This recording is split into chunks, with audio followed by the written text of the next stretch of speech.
અને ઉત્તરથી દક્ષિણ, દક્ષિણથી મધ્ય, સૌરાષ્ટ્ર ચારેકોર જ્યાં સમાચાર પર નજર કરો ત્યાં તમને ભ્રષ્ટાચારની ગંધ આવે છે. અને આજે વડોદરા ડેરીમાં પણ કૌભાંડના મામલે મુખ્યમંત્રીને રજૂઆત કરાઈ છે. સાવલીના ધારાસભ્ય કેતન ઇનામદારે રજૂઆત કરી. મુખ્યમંત્રી અને સહકાર મંત્રીને આ મામલે કાર્યવાહી કરવા માટે રજૂઆત કરી છે. સરકારે ફોજદારી કાર્યવાહી માટે ખાતરી આપી છે તેવું પણ કેતન ઇનામદારનું કહેવું છે.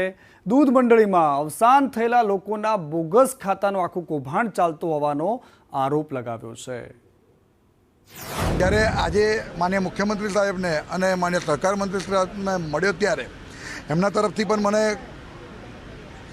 કહેવામાં આવ્યું છે કે ભાઈ 100%માં કોઈને પણ છોડાય નહીં, અને જે પણ મોટો ચમરબંધી હશે અને જે પણ લોકો હશે એને આમાં 100% એની પર ફોજદારી, જો તપાસમાં બહાર આવતા તો ફોજદારી ગુનો દાખલ થશે. અને મને વિશ્વાસ છે કે અગાઉ પણ જ્યારે પણ હું કોઈ પણ પ્રકરણ મારા માન્ય મુખ્યમંત્રીશ્રી અને માન્ય મંત્રીશ્રીની સામે લાવ્યો છું ત્યારે મને 100% ન્યાય મળ્યો છે, અને આ વખતે પણ મને ન્યાય મળશે. 5 લોકોનું નામ સાથે, 5 લોકોના ડેથ સર્ટિફિકેટ સાથે, મેં એમના એકાઉન્ટ નંબર સાથે રજૂઆત કરી છે.